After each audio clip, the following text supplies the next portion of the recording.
Bonjour, bienvenue au Salon des entrepreneurs de Lyon-Rhône-Alpes. À mes côtés, Jean-Frédéric Joliet, vous êtes fondateur de 1001 Repas, une entreprise qui repense la restauration collective, y apporte pas mal de choses nouvelles dont on va parler. Vous avez reçu récemment le prix de l'entrepreneur social et solidaire. Alors peut-être quelques chiffres clés pour parler de votre entreprise, pour la présenter. Bonjour, en effet, je dirige une entreprise de gastronomie collective. Alors, juste pour vous expliquer un tout petit peu la différence, et vous l'avez un petit peu cité, entre la restauration collective et la gastronomie collective, c'est la volonté de faire de la qualité, y compris dans ce qu'on appelait à l'époque les cantines et ce qu'on appelle aujourd'hui des restaurants scolaires d'entreprise ou bien dans les maisons de retraite et dans les cliniques.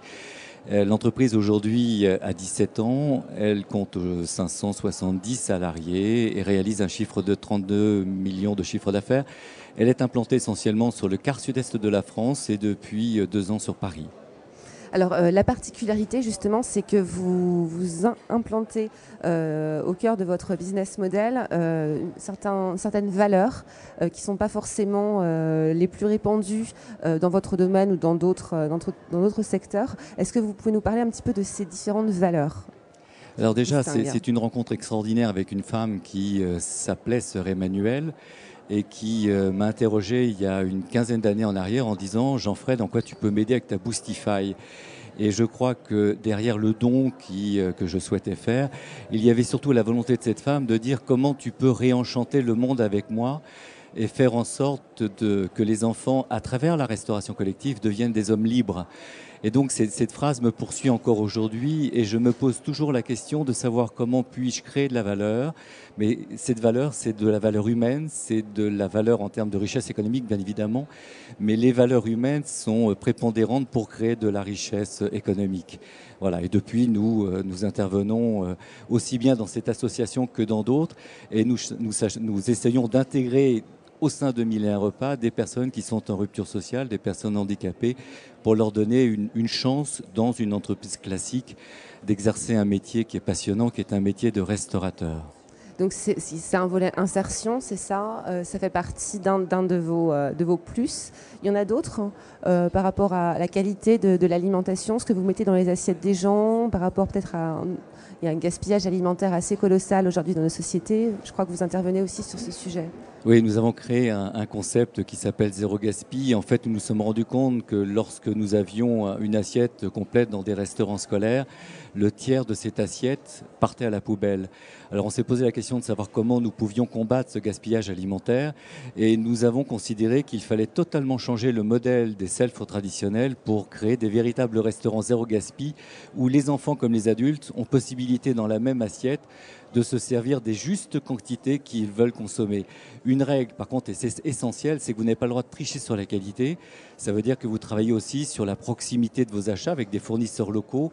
Et quand les produits ont le goût juste, comme disait Paul Bocuse, vous avez de toute manière un résultat évident, c'est que si la qualité des prestations est bonne et si jamais vous êtes capable de vous servir dans les justes quantités, vous n'avez strictement aucun gaspillage. C'est l'objectif aujourd'hui de l'État qui va lancer demain une grande campagne et qui d'ailleurs reprend ce terme de zéro gaspille puisqu'il a copié à 1001 Repas cette notion de zéro gaspillage dans son pacte national de l'alimentation. Alors, en général, ce qui est bon, on dit que c'est plus cher. Comment vous situez ? Est-ce que vos clients viennent à vous pour ces valeurs, viennent à vous pour le prix aussi ? Vous réussissez à concilier tout ça avec un prix C'est une bonne question, vous avez raison. En période de crise, normalement, le prix est un élément fondamental. Personne n'est d'accord pour payer beaucoup plus cher quelque chose qui n'aurait pas de la valeur. Alors bien évidemment, nos clients reconnaissent dans 1001 Repas des valeurs qui sont partagées par les établissements dans lesquels je suis. Ça, c'est la première chose.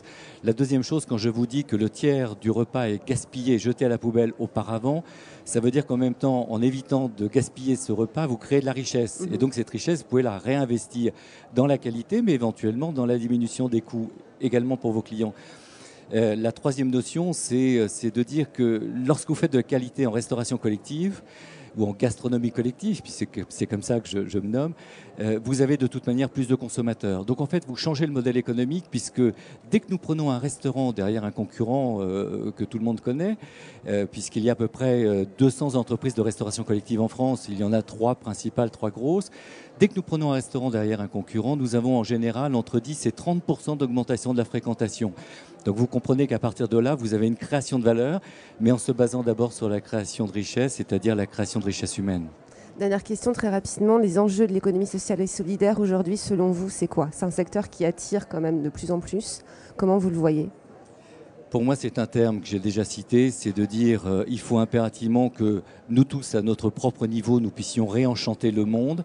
Ça veut dire qu'il ne faut pas accepter de voir le monde tel qu'il est, mais de voir le monde tel qu'on voudrait qu'il soit. Et à partir de cette notion-là, vous prenez vos valeurs, vous construisez auprès de vos valeurs et vous devez être intransigeant sur ces valeurs. Et ça vous crée de la richesse. C'est toujours, si vous prenez l'inverse, à mon avis, ça ne marche pas.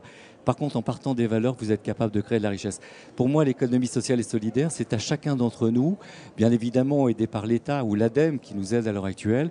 Mais c'est une démarche personnelle, c'est une démarche d'entrepreneur, c'est une démarche de toute l'entreprise qui doit conduire vers cette économie sociale et solidaire. Ce sera le mot de la fin. Merci beaucoup, Monsieur Joliet. Merci beaucoup.